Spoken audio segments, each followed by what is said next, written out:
Olá, seja muito bem-vindo, muito bem-vinda. Eu sou a Priscila Doroshi e nesta edição do Alesp Cidadania vamos falar sobre temas muito importantes: educação, racismo e orçamento público.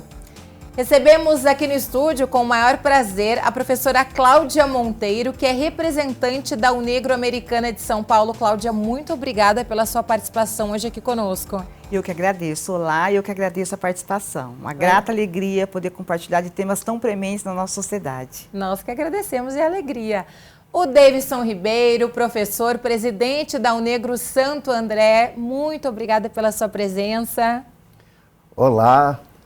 Agradecer aí o convite, o momento aí de um bate-papo tão importante sobre educação, racismo, orçamento público. Então, hoje teremos aí um dia bem proveitoso para falar sobre esses assuntos. E vai ser muito bom mesmo. E de forma remota, conversa conosco o Richard Santos, que é professor pioneiro da cultura hip hop no Brasil e também, o professor da Universidade Federal do Sul da Bahia, coordenador do grupo de pesquisa do Pensamento Negro Contemporâneo. Professor, um prazer recebê-lo aqui de forma remota e já faço o convite para da próxima vez esta forma ser pessoalmente. Muito obrigada pela sua participação.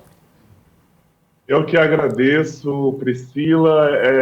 Certamente teremos outras oportunidades. Queria deixar aqui também meu abraço remoto ao Davidson, à Cláudia, e dizer que é extremamente importante esse espaço para a gente debater educação antirracista e discutir o financiamento público a esses projetos. Então, sempre que convocado, estarei aqui presente e participando nessa emissora que é tão importante para a gente, que é uma TV pública. Eu já inicio, então, professor, falando com o senhor, porque no próximo dia 27 de maio acontece aqui na Alesp um encontro que integra o curso Educar para Reparar, às 19 horas ou às 7 da noite, com entrada gratuita, então já coloquem na agenda. É a Conferência Educação, Capitalismo e Racismo, quem paga a conta. E olha só, pessoal, antes da conferência vai ser realizada uma mesa de abertura com a participação de deputados e deputadas, gestores públicos, educadores e representantes de movimentos sociais, aprofundando o diálogo entre o poder público, a sociedade civil, sobre os desafios estruturais da educação brasileira. Professor, e são muitos esses desafios, Queria que o senhor falasse um pouco para a gente sobre esse curso, como é que foi pensado tudo isso. Já sei que já passou por outros estados e agora vem para São Paulo. Perfeitamente, Priscila. É um curso pensado em 5 módulos. A gente começou em Porto Alegre, junto à Federal do Rio Grande do Sul. Estamos agora chegando em São Paulo. Vamos passar por Brasília, Salvador e terminaremos em Porto Seguro, onde nós temos um campus da UFSB, a Federal do Sul da Bahia. É um curso ímpar, pioneiro no Brasil, Priscila.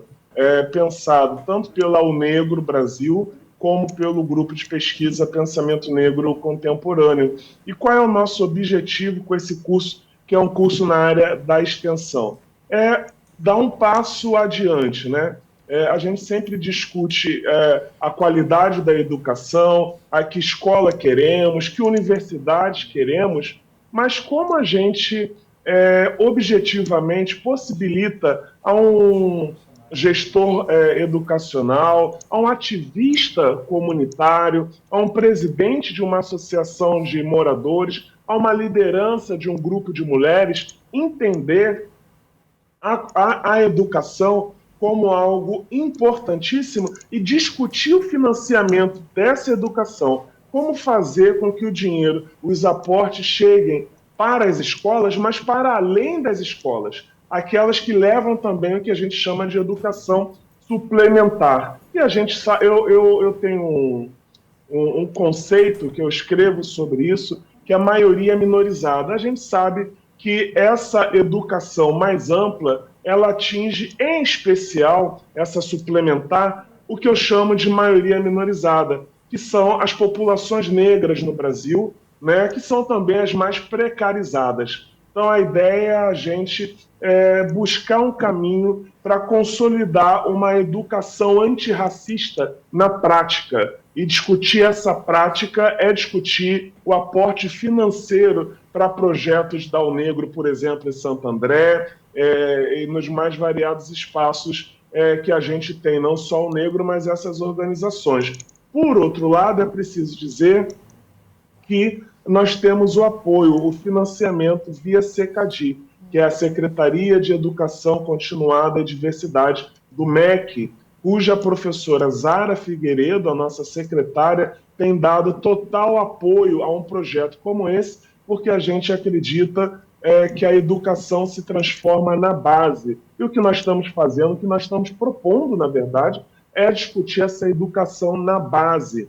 Tanto é que a gente começa com inscrição para o curso, né, se pensa para 1.000 alunos, e desde que a gente começou as inscrições, que a gente faz a divulgação, já chegamos a 3.500 alunos inscritos no curso, né? E o curso ele é híbrido, o que quer dizer o quê? Que você pode acessar, tanto indo, por exemplo, na Assembleia agora, dia 27, ouvindo, participando, fazendo a sua inscrição lá e pegando conteúdo, mas você vai ter acesso às aulas anteriores porque elas estão online. E quando nós formos para outros lugares, igual Brasília, etc., você em São Paulo vai poder assistir o curso todo de forma online. Por isso a gente chama ele como um curso híbrido. Então, é essa a ideia, né? Fazer uma provocação para que a gente discuta a educação, em especial a educação antirracista.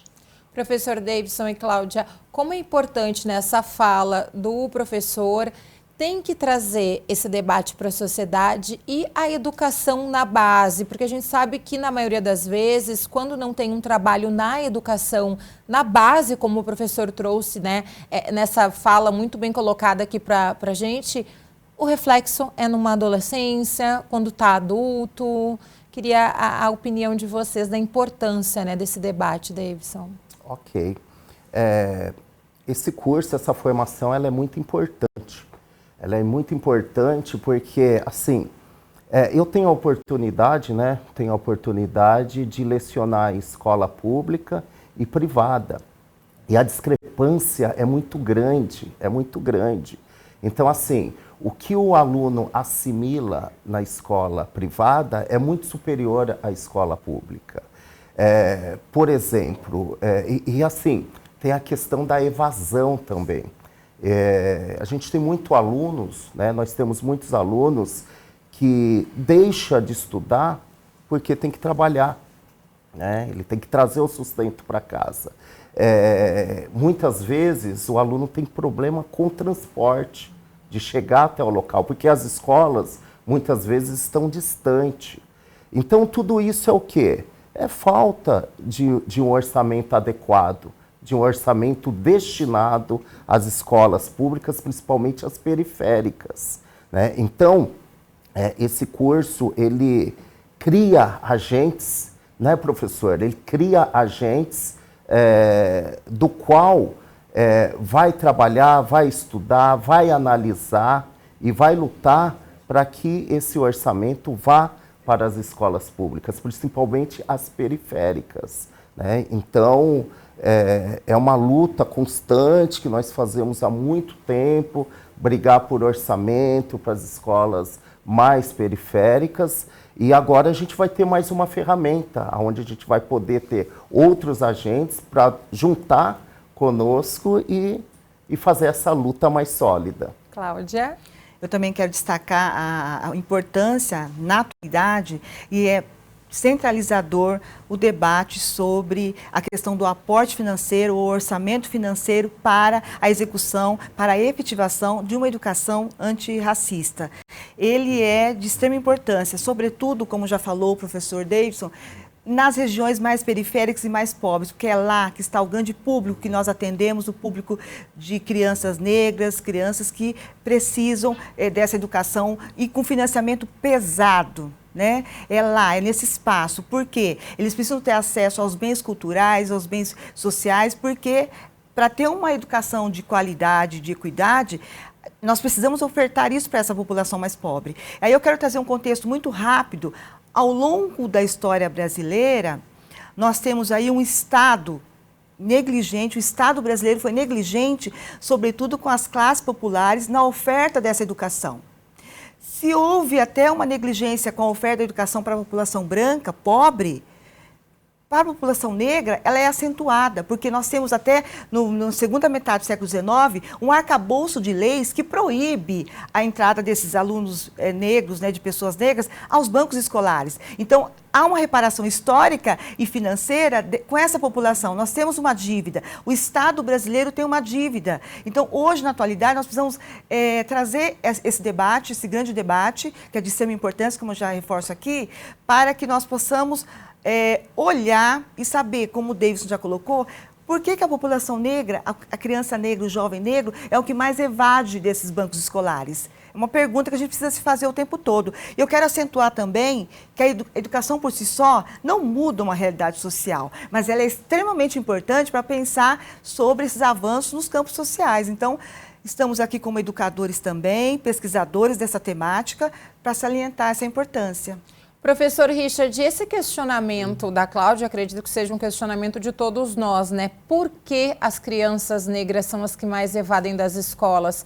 E a gente vê, né, que cada vez mais é importante debater essa questão do antirracismo, porque a gente também observa, e aí não são só questões que a mídia mostra ou estudos, na prática mesmo, acredito que os senhores saibam até mais histórias do que eu, de sempre o coleguinha do lado do coleguinha, é alguém que traz uma história para a família, alguém que traz uma história, né, entre amigos ali, e a gente sabe que quanto menor for a criança, é mais fácil da gente ensinar, implantar essa cultura de que, acredito eu e espero ainda estar viva, para que não tenha mais racismo, que a gente não fale mais de racismo, né? Que todos nós possamos ser iguais, tratados de maneira igual. Como que a gente responde essa pergunta, professor? Perfeito, Priscila. E eu quero concordar muito com o que trouxe a professora Cláudia e também Davidson, né? Mas, por outro lado, eu queria lembrar, até trazendo uma memória, esse ano a gente comemora 100 anos, o centenário de um grande pensador negro brasileiro, que é o Clóvis Moura. O Clóvis Moura, entre outros escritos, ele cunhou um termo chamado barragem de peneiramento. Isso é muito importante, né? Num livro chamado Praxis Negra Radical. O que ele chama de barragem de peneiramento? Ele vai dizer que, no pós-abolição, em que pese já no ano seguinte, com a proclamação da República, os escritos, os nossos documentos, os discursos políticos já davam conta de uma construção de um imaginário como se escravidão sequer existisse. As elites dominantes, elas estavam, sim, burlando formas, modelos de fazer uma estratificação de pessoas. E quando eu falo de elite dominante no Brasil, é uma elite que sequer não negra. Eu digo que sequer não negra porque também forja ou desaparece com o seu passado, né, não branco. A gente não vai ter uma branquidade efetiva no Brasil, principalmente do Sudeste para cima. E isso faz com que, por mais que a gente tenha na letra da lei, principalmente após 1930, 32, né, a Constituição Varguista, um acesso universal à educação para todas as pessoas, todos os cidadãos brasileiros, essa cidadania vai ser dividida por classe, raça e gênero. E aí eu lembro um outro pensador brasileiro, que é o professor Milton Santos, que durante muitos anos deu aula na geografia da USP. Ele vai dizer que existe uma cidadania mutilada no Brasil relacionada à população negra, né? E essa cidadania mutilada são as formas invisíveis de fazer acepção de pessoas. Então, quando a gente não domina o orçamento, e aí eu faço um chamado público para as pessoas que estão nos assistindo, né, participarem do curso, participarem da nossa atividade, quando a gente não discute o orçamento, Quando a gente não discute o porquê uma escola, eu vou falar de escola pública, o porquê uma escola pública, lá em Tapecerica da Serra, em Parelheiros, atua sobre ou na Coab, atua sobre extrema precariedade, mas uma mesma escola pública, da mesma rede, num bairro central, na Praça da República, nos Jardins, etc., ela não tem essa precariedade. Inclusive, os conteúdos nessa mesma escola pública, porque é da mesma rede, é a mesma gestão, os conteúdos são oferecidos mais aprofundadamente do que lá nessas periferias. Tá aí as armadilhas. Está aí o maior incentivo, muitas das vezes, para a gestão daquela escola central, dotação orçamentária diferenciada, do que para a gestão daquela escola periferizada, dotação orçamentária diferenciada. Para resumir, a gente discute muito, e ao negro significa União de Negros e Negras para a Igualdade, a gente discute muito igualdade, é importante. Mas se você não tiver igualdade associada à equidade, essa política de igualdade conquistada não se torna verdade. E o que é, Richard, equidade? Igualdade é você dizer, olha, todo mundo pode pular aquele muro ali. O muro está acessível para todo mundo. Só que vocês não estão me vendo, eu tenho 1,90 m. O muro, sei lá, teria 1,80 m, 2 metros, eu dou um impulso e pulo. Mas uma pessoa com 1,50 m, ela não vai conseguir dar um impulso e pular tão fácil como eu pulo o muro, mais fácil, né? Tranquilamente. Essa pessoa de 1,50 m precisa ter uma escadinha, precisa ter um apoio para ela ter a oportunidade de pular esse muro. Eu quero traduzir, então, nessa ilustração, para que todos entendam a importância da equidade. Equidade é você oportunizar, né, possibilidades distintas ou diferentes para pessoas distintas, com situações diferentes. Senão você fala de igualdade, a gente vai falar de luta por igualdade e vai dizer, olha, mas a gente está numa corrida, um é o campeão e o outro está ali aprendendo a correr. Mas todo mundo tem a igualdade, a oportunidade de correr junto. Só que a verdade é que nem todos saem do mesmo ponto de possibilidade. Richard? Você foi chamado, né, para essa conversa, para esse ponto, Davidson, esse ponto que o professor Richard traz, ele nos chama, né? É uma provocação para a gente refletir sobre essa questão, né, Davidson? Perfeito. Como o professor Richard disse, a equidade é um elemento importantíssimo para a gente analisar e trabalhar, né?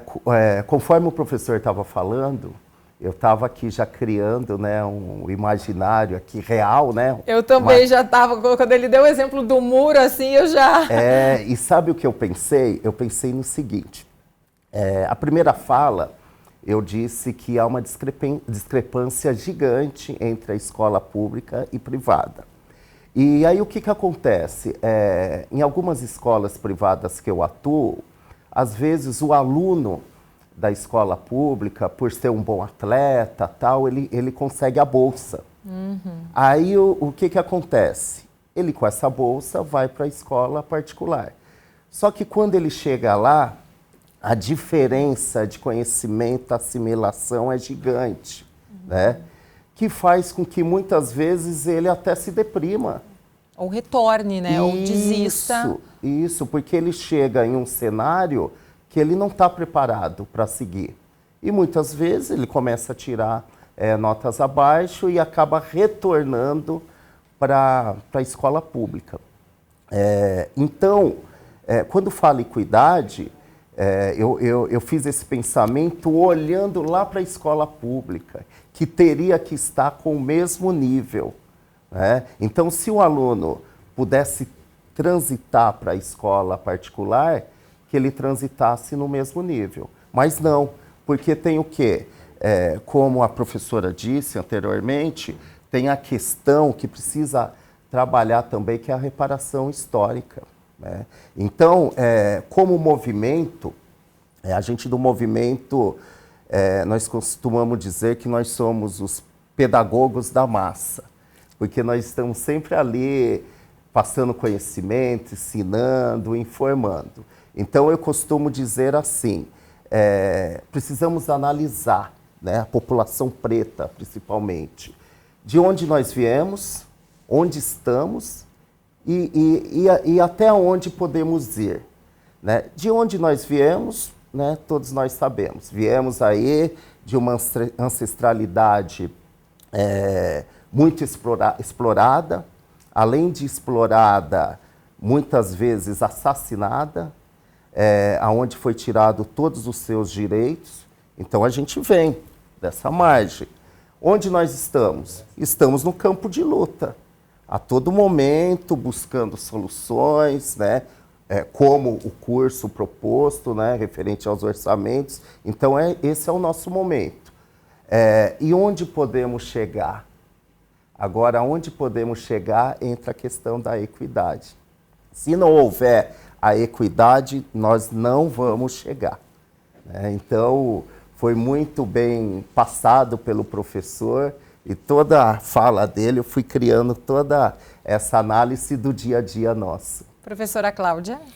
É muito importante até a lembrança dos 100 anos do nascimento do pensador, grande pensador Clóvis Moura, porque aí, como historiadora, eu também vou fazer um gancho com essa questão, porque a gente não explica o presente pelo presente. A gente está sempre retomando, como historiador, a gente retoma esse passado até para a gente ter elementos para explicar as permanências que a gente tem na nossa sociedade. Quero aqui voltar no século XIX, no período que a classe política e proprietária brasileira, no período que a gente tinha ainda o escravismo, nós tínhamos uma política de educar a população negra para o mundo do trabalho. Ali a gente já tem uma cristalização de uma diferenciação na oferta de educação no Brasil. Para a população branca, elite brasileira, você tinha uma oferta outra de educação para que os filhos dessa classe proprietária prosseguissem nos estudos. Agora, para a população negra, que a partir da lei do ventre livre, que essa população de crianças negras nasceriam livres do ventre que continuaria escravizado no Brasil, se destinava pela classe política pensante do Brasil um outro tipo de educação, a educação para o trabalho. Então já se cristaliza ali no século XIX uma oferta de diferenciação na educação brasileira. Por isso que a gente sempre se remete à questão dessa dívida do Estado, da negligência, do descuido com essa educação. E aí novamente eu destaco, se para a população branca pobre foi difícil o acesso a esses bancos escolares, para a população negra foi mais ainda. Então hoje se explica as permanências, por que a população negra é a que mais evade ainda, em pleno século XXI. E a centralidade do debate, de incluir a questão do orçamento, ela é de extrema necessidade na atualidade, né? É preciso ter investimento, é preciso pensar que essas populações precisam ter esse aporte financeiro chegando, sim, com muita robustez e com muita efetividade, né? Porque é esse passado que explica o que a gente está vivendo. E detalhe, como eu já falei, a educação por si só não muda a realidade, ela está a reboque do poder econômico. E se a gente pensar uma sociedade capitalista no qual nós temos aí a educação, o conhecimento sendo minorizado, a gente tem uma grande problemática hoje no Brasil. Então, há que se pensar nesses modelos de educação. Enquanto pesquisadora, eu sou de Americana, região interiorana do estado de São Paulo, eu pesquiso também sobre as políticas afirmativas, né, na educação antirracista e como elas são importantes para a gente pensar um outro modelo de educação no Brasil. É preciso reinventar a educação no Brasil. Vou aproveitar o gancho da professora Cláudia para o telespectador que nos acompanha pela TV ou pela internet, para vocês me explicarem, e para quem nos acompanha, como eu falei, um pouco da história de vocês também, né? Porque a gente está debatendo aqui, às vezes as pessoas ficam falando como iniciou a participação de cada um dos convidados, como é que surgiram, né, os estudos de vocês, as especializações. Eu começo então já pela professora Cláudia. Bom, eu tenho uma trajetória de criança negra na escola pública, né? Frequentei esses bancos escolares, palmilhando esse chão da escola pública. É o único que eu atuo já há quase 30 anos como professora e agora diretora de escola. É nesse chão que eu conheço, que é a maioria do nosso público negro que ocupa esses espaços. Então, é nesse espaço que falo. Eu também me formei em História, né, como eu já disse, historiadora. Pesquisei no meu mestrado a educação da criança negra, o escravismo, e a partir da lei do ventre livre. E hoje eu sou doutoranda pela Unicamp e pesquiso sobre as ações afirmativas da educação antirracista, né? Como essas políticas se efetivam ou não se efetivam e por que não são efetivadas hoje no Brasil, sobretudo na educação básica, né? Que é o que a gente fala, que é o meu campo de pesquisa. Professora, e quando a senhora realiza essas pesquisas, o que a senhora enxerga de muita similaridade nessas questões? E quando eu falo em similaridades, a gente sabe que muitas das práticas pedagógicas de hoje são memórias históricas. A senhora trouxe muito bem essa questão, né, histórica aqui para a gente. Então, é muito importante pensar que hoje na própria educação, que são os resquícios, é o ranço do passado, né, que permeia, a gente tem ainda um modelo de educação que precisa ser repensado. Então nós percebemos o quanto essa educação ofertada para essa população negra, ela guarda resquícios desse passado. E hoje, nos bancos escolares, a gente reforça o porquê desse aporte financeiro ser efetivo, porque nós temos que ter renovação de acervos bibliográficos nas escolas, né, públicas, a importância dessa literatura sendo renovada e, sobretudo, a formação dos nossos professores. Eles eu falo que eles estão na linha de frente, eles são os responsáveis para conduzir. Então, eu destaco aqui como de extrema importância a formação desses professores, desses educadores, para que a gente possa reverter essa educação, né, essa educação tão assimétrica ainda, né? No qual a população elitizada, a população branca tem acesso a um tipo de educação e a população negra, sobretudo negra, indígena e as populações de classes populares têm esse tipo de oferta de educação. Davidson, e a sua história, como que começou? Como todo preto e preta, né, a gente sempre começa a história falando lá do seu nascimento. Bom, eu fui uma criança que nasceu no Cortiço. Cortiço, para quem não sabe, existia antigamente, né? Eram várias casas, né, onde morava-se o dono na frente e tinha lá 7, 8, 9 casas no quintal. Dividindo o mesmo banheiro, né, 1 ou 2 banheiros para várias famílias. E eu fui um adolescente, vamos dizer assim, que tive sorte. Olha a palavra absurda que eu estou falando, sorte. Né? Por que sorte? Porque eu fui ser office boy de uma escola. Né? Então, o meu primeiro emprego praticamente foi em uma escola, como office boy.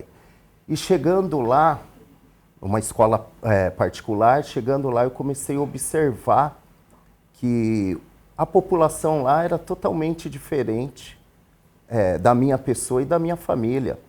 As reuniões que acontecia de pais era totalmente diferente. A vestimenta, né, a cara não sofrida, né, então uma série de coisas assim. Tudo isso me despertou o interesse de ser professor, né? Até porque eram pouquíssimos professores pretos e pretas que tinha lá. Né? Então despertou esse interesse, do qual eu fui estudar e leciono nessa escola até hoje, essa escola que eu fui office boy. E a partir daí eu fui entendendo a questão do movimento negro, e comecei a buscar, comecei a fazer cursos, comecei em reuniões, né? E a partir daí conheci o negro e comecei a me aprofundar mais ainda. Então a minha história é uma exceção dentro daquele cortiço que eu morei. Porque a maioria não teve a sorte, falando de novo, a oportunidade de encontrar um trabalho em um local que era uma escola onde pôde fazer eu refletir. Porque muitas vezes eu tinha que arrumar a biblioteca e lá eu começava a fazer algumas leituras, né? Eu sempre gostei de livros didáticos, então eu pegava o livro de história lá e devorava ele, né? Então o meu começo aí foi uma exceção em relação a muitos.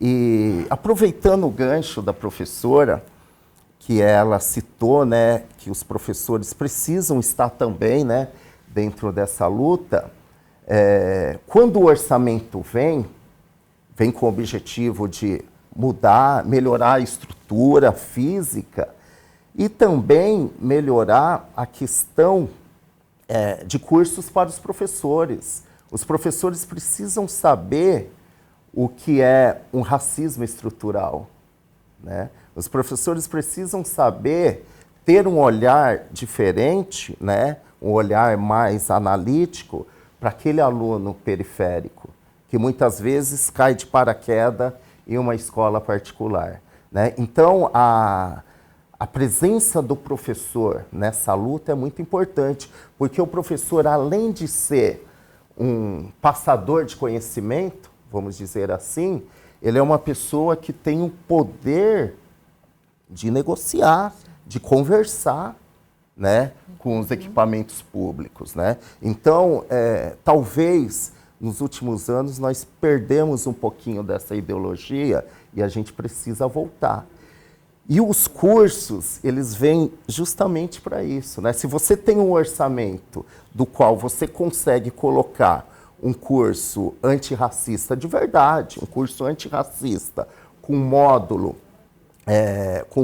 de qualidade para esses professores, e aí você começa a despertar o interesse, o aprendizado, o conhecimento do professor, para que ele seja também um elemento importante nessa luta que é a luta pela igualdade, pela equidade e também contra o racismo, principalmente o estrutural, que é o que nos destrói. A gente vai para um rápido intervalo, mas nesta edição do Alesp Cidadania estamos falando sobre educação, orçamento e racismo. Não saia daí que é rapidinho, a gente está conhecendo agora um pouquinho das histórias dos nossos convidados e tem mais história para a gente conhecer. Eu espero você.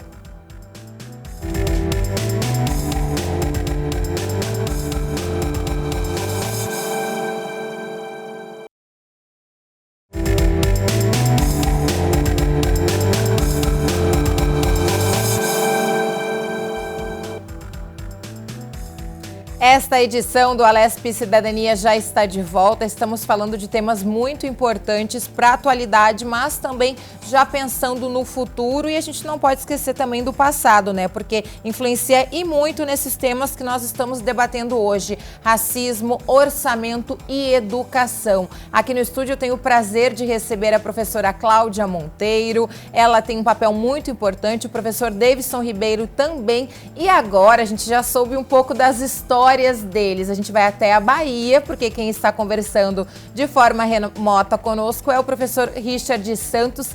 Eu tenho aqui, professor, quero que o senhor fale da sua história, que é muito importante, também muito significativa. Mas me passaram que o senhor é conhecido como Big Richard. E aí eu queria remeter ao primeiro bloco, quando o senhor trouxe um exemplo muito importante e muito bacana que a gente leva aí para a vida dessa questão do muro. É por causa do seu 1,90 m, a gente não está conseguindo ver o senhor de pé, obviamente, porque o senhor está de forma remota aí. Mas como vou começar, né, com essa brincadeira já para a gente partir para o assunto sério, esse apelido é por causa do seu tamanho ou por causa do seu tamanho de importância nessa bandeira aí, nesse trabalho que o senhor tem em frente à educação? Não, Priscila. É por causa da altura mesmo, né? Ah, é por causa da altura. No início dos anos de 1990, a gente começava no Brasil, mas em especial em São Paulo e no Rio de Janeiro, o que a gente conhece hoje como o movimento hip hop.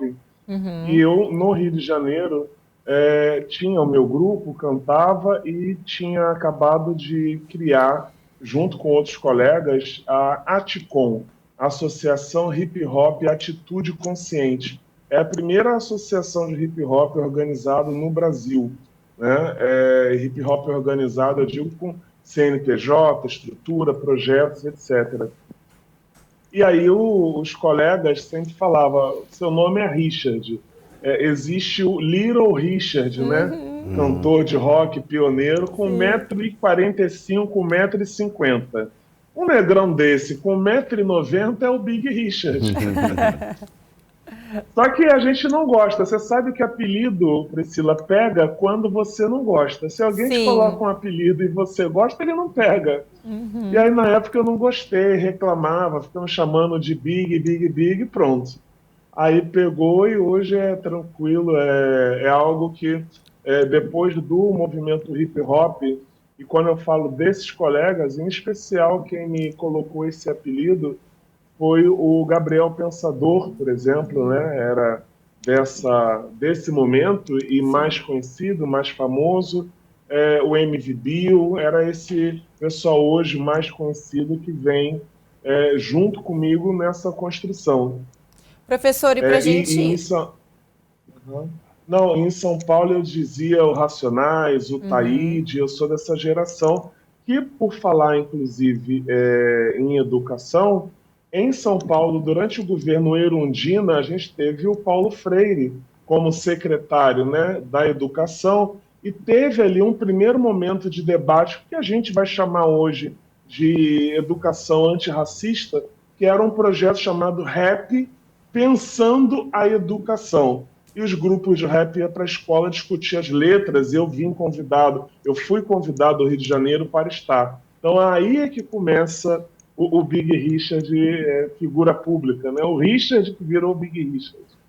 Eu ia exatamente tocar nesse ponto com o senhor, porque a gente destaca, né, professor, a importância do hip hop, da cultura rap, nesta questão da educação, né? A gente sabe, é muito bacana ouvir, muitas pessoas, né, não tem essa clareza do quanto é importante as letras, o quanto elas trazem muito de recados realmente, né, na minha opinião, de que é importante a gente debater muitos dos temas e desta forma acaba com que as pessoas vão se engajando mais, o quanto a cultura hip hop, o rap, eles são importantes para a educação de todos nós.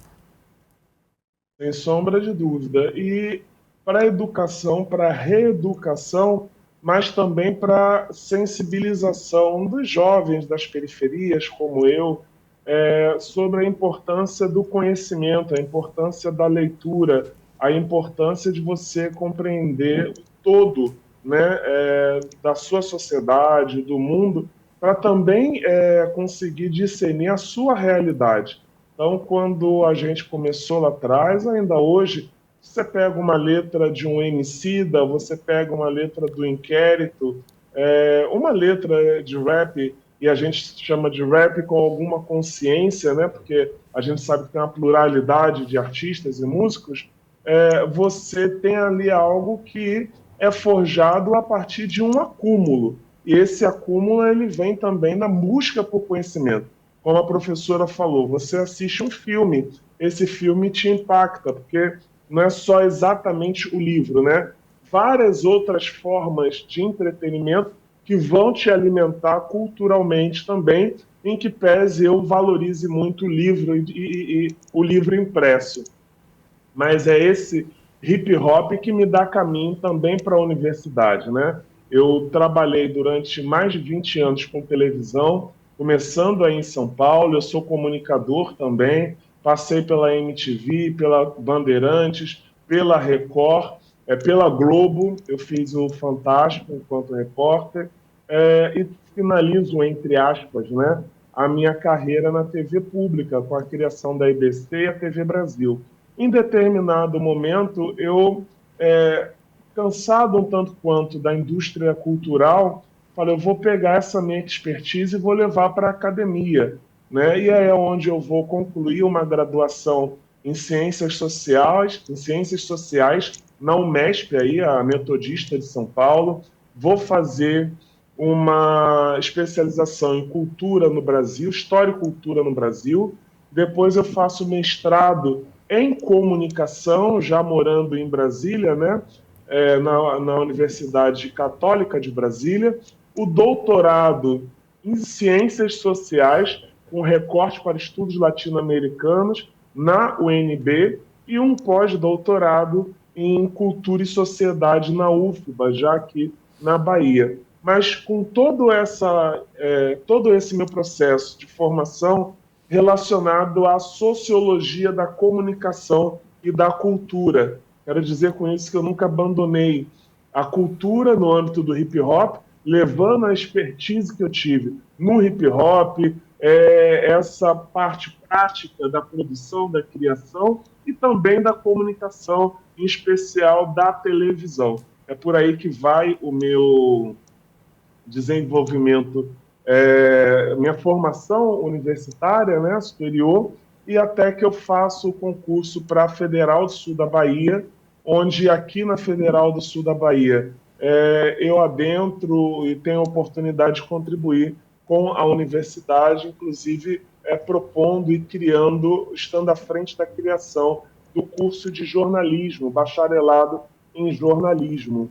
Né? Até novembro do ano passado eu era pró-reitor, estava pró-reitor de extensão em cultura e coordenando o grupo de pesquisa Pensamento Negro Contemporâneo. Eu queria, Priscila, só dizer um pouquinho do grupo de pesquisa. Sim. Se você não me interromper, eu sigo falando. Fique à vontade. Depois a gente vai querer saber um pouquinho aqui com a professora Cláudia e com o Davidson também a questão, o que é o negro também. Fique à vontade. Perfeito. O grupo de pesquisa Pensamento Negro Contemporâneo, a gente busca trazer e revelar autores e autoras, pesquisadores, seja no âmbito da academia, mas pessoas que não vivenciaram a academia, já que a gente está falando com essa imensa São Paulo, como o José Correia Leite, né, um dos pioneiros do movimento negro, da comunicação negra e antirracista em São Paulo, fundador do Correio do Alvorada. Isso a gente está falando de 1910.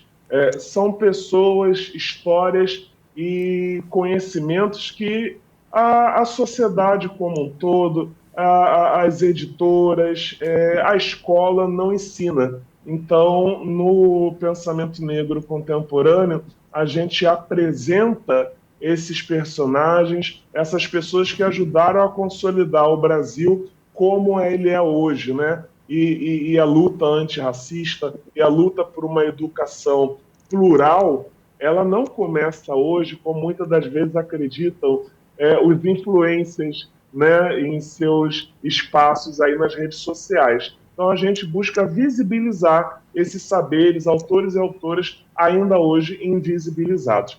A gente tem também, a partir do grupo de pesquisa, um selo literário, que eu convido as pessoas a conhecerem, que é o selo do Pensamento Negro Contemporâneo. Então, se colocar ali, selo literário, Pensamento Negro Contemporâneo, dá uma busca, vai aparecer lá os nossos livros, as nossas produções, autoras e autores que a gente tem lançado e ajudado a visibilizar.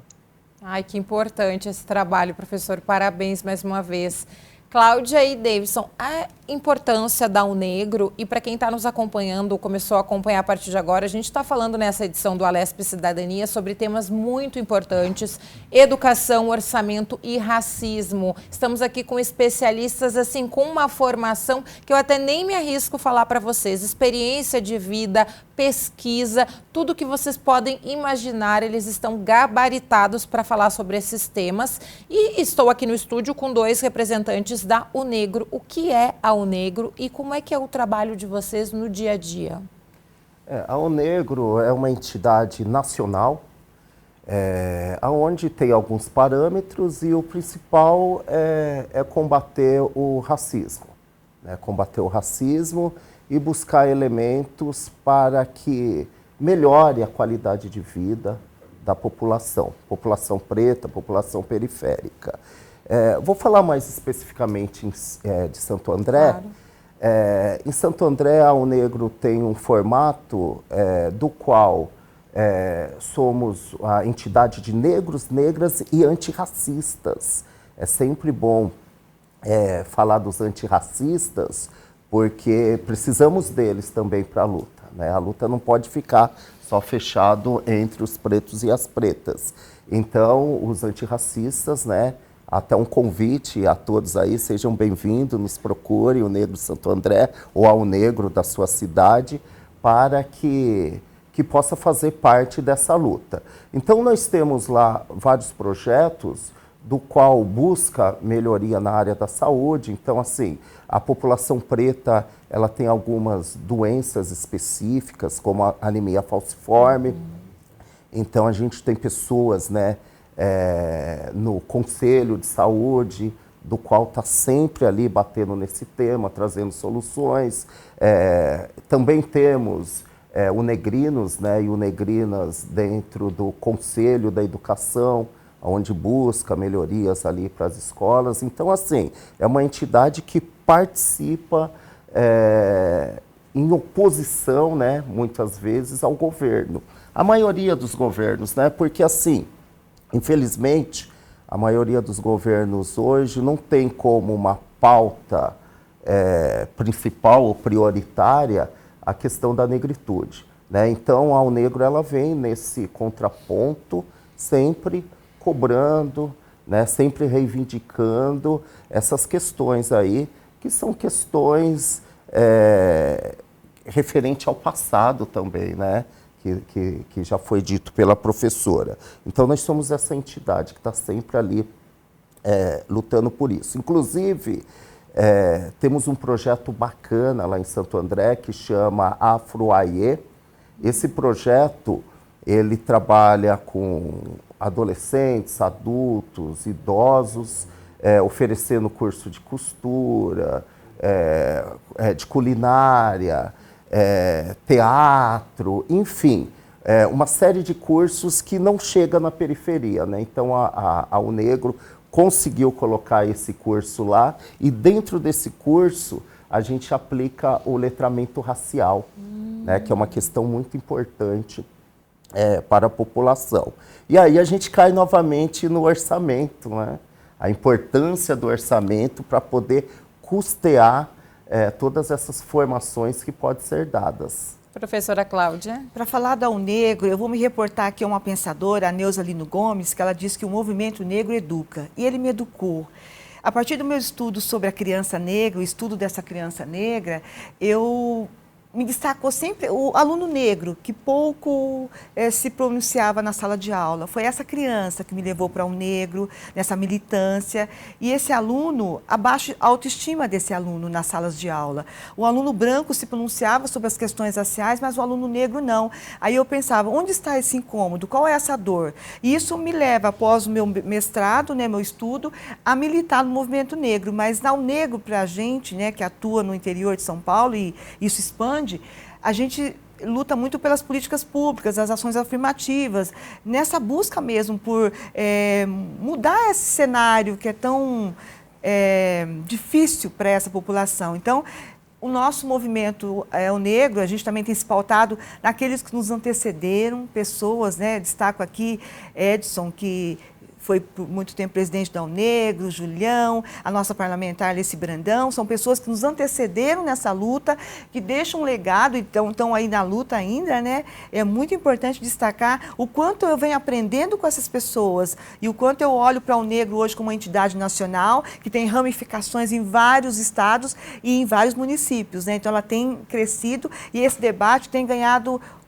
se tonificado, ganhado força. Então, estamos já mais de muitos anos, né? Desde 2014 a gente tem a Unegro na cidade americana, que Americana é uma cidade na região metropolitana de Campinas, interior, e a gente tem atuado aí então com bastante ênfase nas políticas públicas, nas ações afirmativas, nessa implementação. E quando a professora traz o nome da nossa querida deputada, que todo mundo tem um carinho muito grande, a deputada Alessi Brandão, a gente sempre gosta de destacar quando a gente fala essas questões ligadas ao preto e à preta, quando a gente fala sobre racismo, o papel que a Alessi tem em diversos setores, economia, saúde, cultura, né, o trabalho que ela tem também, né, forte na área da cultura, porque a Alessi a gente sempre gosta de destacar, e aí também vou pedir ajuda ao professor que fala aqui de forma remota conosco, né, professor? O que a Alessi representa não é só para o estado de São Paulo, né? A gente tem ela atuando como parlamentar no estado de São Paulo, mas a gente sabe que a Alessi tem um trabalho por todo o Brasil e até reconhecido no exterior, né, professor? Exatamente. Primeiro dizer que eu também sou um negrino, né? A Unegro surge em 1988 em Salvador, por ocasião da promulgação da Constituição, os debates constitucionais. E depois se espraia, está no país inteiro. Eu sou carioca, morei muitos anos em São Paulo, militei aí também, aqui na Bahia agora. E assim como a Alessi, eu acredito que a gente deve atuar para além do nosso cargo do momento, para além das nossas funções no momento. A Alessi é um farol para a gente, né? A história da Alessi Brandão, o que ela escreve e o que ela escreveu é para a gente pegar e estudar. Às vezes a gente tem só a oportunidade de ouvir música, cantar a música, sim, mas se debruçar sobre os escritos da Alessi Brandão, as letras que ela traz e no período que ela escreve, é de extrema importância para a gente reconhecer o potencial de Alessi e conhecer a história do Brasil que não nos é contada. Então, a Alessi é essa pessoa extraordinária, como você disse, Priscila, reconhecida no Brasil, fora do Brasil, em especial nos países africanos, de língua portuguesa, né? A Alessi é esse ícone, esse farol para a gente ainda hoje, porque ela não joga a palavra fora, ela não gasta energia com o que não deve ser gasto. Então, a gente precisa de gente como ela no momento que a gente vive esse mundo, não vou dizer o Brasil, esse mundo tão conturbado, onde o certo tem tentado, onde o errado tenta se passar pelo certo e o certo é dado como errado. Então, nesse momento que se fala que discutir pluralidade e diversidade é algo que deve ser tolhido, deve ser esquecido, eu discordo plenamente e a Alessi Brandão é farol para isso. Exatamente. Estamos nos encaminhando para o final do programa, infelizmente, porque a gente podia ficar aqui batendo papo o dia todo, que bacana, mas eu faço de novo convite para você que está nos acompanhando pela TV ou pela internet. Dia 27 agora, esse curso muito importante, como o professor disse, de forma híbrida, você pode acompanhar da sua casa, do local que você estiver, no Brasil ou até mesmo fora do país, ou pode vir até aqui à Alesp, no Palácio 9 de Julho, é bem fácil de chegar aqui na capital paulista. Mas eu quero encerrar essa nossa conversa. Vou começar com a professora Cláudia. Quais caminhos a seguir? Porque a gente sabe, né, professora, que educar é sempre muito importante, na base mais ainda, mas também precisa de orçamento. Nessa minha simbiose, nessa caminhada pelo chão da escola, nesse chão que eu palmilho ainda hoje, né, há quase 30 anos, eu destaco uma coisa que eu considero muito importante para a gente tentar mudar essa realidade que vivemos sobre ter efetivamente uma educação antirracista, que eu observei os silêncios da história, da trajetória da população negra no Brasil. E esse silêncio, que não está muitas vezes nas páginas dos livros, né, da literatura e dos livros didáticos que chegam na educação básica, isso muito me incomodou e me incomoda e tem sido assim uma tônica para a gente continuar nessa luta, que é assim, a história oficial, ela apagou, houve um sufocamento, um apagamento da trajetória da história da população negra, da história africana. E eu quero mencionar as leis que estão vigentes, a 10.639 de 2003, a 11.645 de 2008, que são ações afirmativas, são políticas de implementação da história da cultura afro-brasileira, da história africana, e que isso não tem se efetivado porque, embora ela seja fruto da luta do movimento negro, que nos educa, né, Deilson, cotidianamente, né, professor, mas ela precisa ser efetivada. E o que eu percebo, enquanto pesquisadora, a lacuna histórica da história da África, de um outro viés, de um viés positivo, no qual os nossos alunos negros possam se identificar com essa história, possam se identificar com essa trajetória de uma história da África, da história da cultura afro-brasileira milenar, de uma resistência cultural riquíssima, no qual a gente vê uma assimetria. Você tem nas escolas a ênfase numa história eurocêntrica, a história do europeu como grande provedor, né, da nossa história civilizatória, mas se esquece de incluir, muitas vezes, nesses livros didáticos, e isso tem sido um grande prejuízo na educação brasileira, a história civilizatória da população africana, do grande continente africano, e que isso vai respingar também na história da população afro-brasileira, né, nos nossos espaços de atuação. Então, eu destaco de extrema importância como a gente precisa ter essa história sendo contada ou recontada sobre o viés da população negra, o negro contando a sua história, né?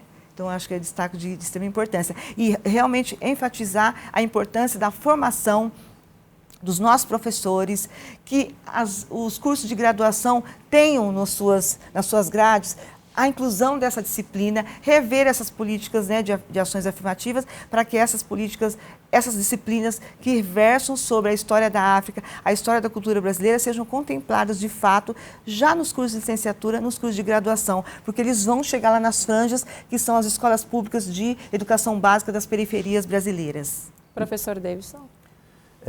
Uma sugestão, um dos caminhos é entender o racismo estrutural. Então, eu faço convite, né, a todos que não saibam o que é o racismo estrutural, que procure, que estude. Inclusive, no dia 27 vai ter o debate também sobre essa questão. E para quem tem dúvida, comece a olhar para os lados. Verifique qual é a cor do seu médico. Verifique qual a cor do dentista. Verifique a cor do seu prefeito, do seu governador, a maioria dos vereadores, né? Então, eu acho que um dos caminhos é esse. Um dos caminhos é você estudar e entender o porquê toda essa desigualdade. Só que para isso precisa estudar o racismo estrutural. E para que todos estudem o racismo estrutural de uma forma mais abrangente, a gente precisa de orçamento. A gente precisa discutir para que esses estudos vão para as escolas, vão para as empresas, sejam apresentados em filme, cinema, teatro, enfim. Precisamos de um grande investimento para mostrar para a população o quanto o racismo é cruel. Professor Richard. Olha, eu quero primeiro agradecer aqui a oportunidade, mas dentro do agradecimento, provocar reflexão. A gente pode mudar estudando, conhecendo e tal, mas saia do seu lugar de conforto. Pare de pensar individualmente. Pare de olhar no espelho pensando somente em você. Olhe para os demais. Veja a situação dos demais. E ao ver a situação dos demais, que fazem parte da mesma comunidade que você, observe ateis. Quem está em melhor situação, quem está em situação pior? São brancos, são pretos, são não brancos, como que se dá? Pensando nesse coletivo, a gente vai estar pensando em Brasil enquanto nação, né? Essa é a minha provocação. Muito obrigada a sua presença de forma remota. Eu aguardo a sua presença aqui pessoalmente no dia 27. O senhor dá uma passada aqui pela TV para dar um oi para a gente. Mais uma vez, muito obrigada. Agradeço a professora Cláudia, professor Davidson. Olha, foi muito enriquecedor esse nosso papo, essa nossa conversa aqui. Eu posso até dizer, né? Essa nossa troca aqui, porque foi muito enriquecedor para todos nós. Muito obrigada mais uma vez. Obrigado. E obrigada a você pela audiência e continue na programação da Rede Alesp. A gente se encontra. Obrigada.